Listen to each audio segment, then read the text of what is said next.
Fida Nur Amelia, ahli gizi yang bertugas pada siang hari ini. Sebelumnya dengan Mbak siapa? Mbak Gina, dan ini kakak saya. Oh iya, baik Mbak Gina, ada yang bisa saya bantu? Jadi tadi adik saya sudah melakukan pemeriksaan ke penyakit dalam dan ternyata dirujuk untuk melakukan konseling gizi, dok. Oh baik, apakah sudah pernah melakukan tes laboratorium sebelumnya? Sudah, dok. Oke baik, jadi kita hanya menunggu tes laboratorium saja ya Mbak. Iya, silakan masuk. Permisi dok, Mbak. Ini ada hasil laboratorium dari atas nama Mbak Gina. Oke baik, Mbak mau izin boleh tolong dibacakan?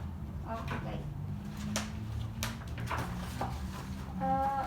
Untuk hasil lab atas nama Mbak Gina, di sini untuk tensi darahnya tinggi, yaitu 160/80. Kemudian LDL-nya juga tinggi, di angka 160 mg per desiliter.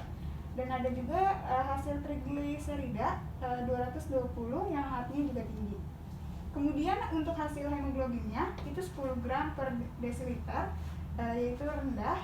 Dan juga ada hasil HDL 30 mg per desiliter, dan itu juga rendah. Untuk hasil labnya saya serahkan ya dok. Baik Mbak, terima kasih banyak ya Mbak. Baik, saya permisi dok Mbak. Baik, Mbak. Oke baik Mbak, sebelum kita melakukan konseling, saya ingin bertanya terlebih dahulu, apakah Mbak bersedia untuk melakukan untuk menyediakan waktu 60 menit? Iya, saya bersedia, dok. Baik, sebelum kita mulai, saya ingin menjelaskan terlebih dahulu tujuan dari konseling kita pada siang hari ini. Mohon maaf. Jadi tujuan kita konseling kita pada siang hari ini yaitu untuk mengedukasi pola makan Mbak untuk mencegah dan menangani permasalahan gizi Mbak pada hari ini. Baik, sebelumnya apakah Mbak sudah pernah mengukur tinggi badan dan menimbang berat badan? Iya, sudah, dok. Oke Mbak, berdasarkan hasil pengukuran tinggi badan dan berat badan, tinggi badan Mbak yaitu 154 cm dan berat badannya 47 kg ya Mbak. Dari hasil perhitungan saya, Mbak tergolong dalam status gizi normal. Nah, sudah itu, dok. Ya, berdasarkan hasil lab Mbak di sini, tensi darah, HDL dan trigliserida Mbak tinggi dan HB-nya, HDL-nya rendah ya Mbak. Iya, dok. Apakah Mbak punya keluhan Mbak? Iya, saya sering merasa pusing, mual, sama nyeri di tengkuk, dok. Oke, bagaimana pola makan Mbak sehari-hari? Apakah sering sarapan? Adik saya jarang banget sarapan, untuk makannya juga tidak teratur, jarang olahraga, apalagi untuk makan buah dan sayur itu jarang, bahkan tidak pernah. Oke, makanan seperti apa yang sering Mbak konsumsi Mbak? Adik saya tuh paling sering makan nasi goreng sama pecel ayam karena memang dekat dari kampusnya dan juga cepat. Oke baik, Mbak tadi menyatakan senang mengkonsumsi nasi goreng ya Mbak. Kira-kira banyak nasi goreng berapa centong ya Mbak? Nasi goreng itu 2 centong sama ada telur sama potongan ayam. Oke baik. Bagaimana dengan porsi pecel ayamnya Mbak? Untuk porsi pecel ayam, nasinya 2 centong, ada ayam sama tempe goreng. Apakah hanya mengkonsumsi nasi goreng dan pecel ayam, Mbak merasa kenyang? Lumayan dok, tapi saya ada cemilan 2 potong bakwan. Baik, kalau malam apa yang biasa Mbak konsumsi? Nah, kalau malam itu ada mie goreng dok. Oke, sebelumnya apakah Mbak pernah mendapatkan konseling atau informasi makanan yang baik dan sesuai kebutuhan sumur Mbak? Belum pernah dok. Oke, baik Mbak. Ya, berdasarkan riwayat makan yang Mbak sampaikan, Mbak mengalami penurunan asupan makanan yang berkaitan dengan kurangnya kesadaran Mbak dalam pemilihan pola makan ya Mbak.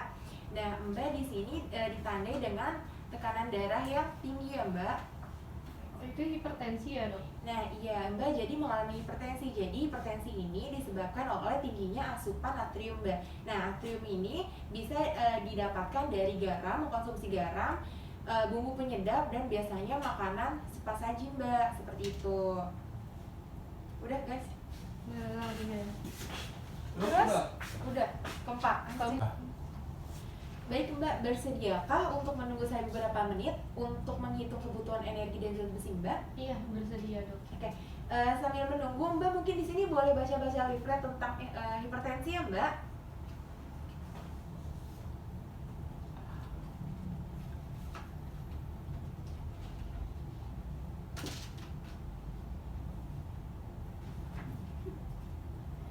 Oke, baik Mbak, apakah sudah selesai membaca? Sudah, Dok. Oke, jadi hasil perhitungan kebutuhan energi Mbak yaitu sekitar 1652 ya Mbak. Untuk protein yang Mbak sendiri, jika dibandingkan dengan asupan yang Mbak makan, itu hanya sekitar 55% Mbak, termasuk defisit berat. Dan zat gizi lemak Mbak dan karbohidrat hanya sekitar 80%, termasuk defisit tingkat sedang ya Mbak. Iya dok, saya tidak memedulikan zat gizi apa yang saya makan dok. Saya hanya kenyang aja gitu dok.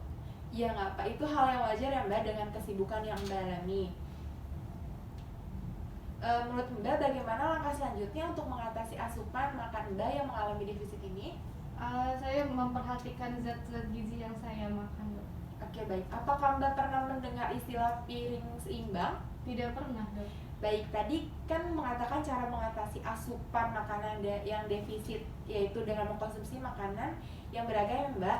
Alangkah baiknya Mbak tahu panduan piring seimbang Mbak. Jadi gizi seimbang ini dikenal dengan nama istilah piring seimbang. Bagaimana cara melakukannya Bu? Baik, jadi seperti ini Mbak. Pertama-tama di sini bagi bagian piring menjadi dua. Setelah itu bagian setengah pertama dapat diisi dengan makanan pokok seperti beras dan lauk pauk yang terdiri dari sumber nabati dan hewani. Untuk bagian setengah kedua bisa diisi dengan sayuran dan buah-buahan ya Mbak. Iya dok. Nah, Oke, untuk melihat tingkat keberhasilan konseling ini, apakah Mbak bersedia bertemu kembali dengan saya bulan depan? Iya bersedia dok. Baik Mbak, tidak terasa udah 1 jam berlalu ya Mbak. Maka saya simpulkan kegiatan konseling hari ini bahwa Mbak terdiagnosis terkena hipertensi, maka perlu diperhatikan asupan natriumnya ya Mbak. Jadi Mbak bisa mengkonsumsi buah-buahan karena dalam buah itu terdapat serat yang dapat membantu penurunan si tekanan darah ini ya Mbak. Ketika jajan di luar, harapannya Mbak dapat melaksanakan piring seimbang dan memperhatikan tingkat kebersihan di sekitar lingkungan ya Mbak. Baik, untuk konseling hari ini kita akhiri di sini ya Mbak. Terima kasih banyak untuk hari ini. Baik dok, terima kasih banyak dok. Semoga sehat selalu ya Mbak. Sampai bertemu di bulan depan lagi ya Mbak. Terima kasih ya, Dok.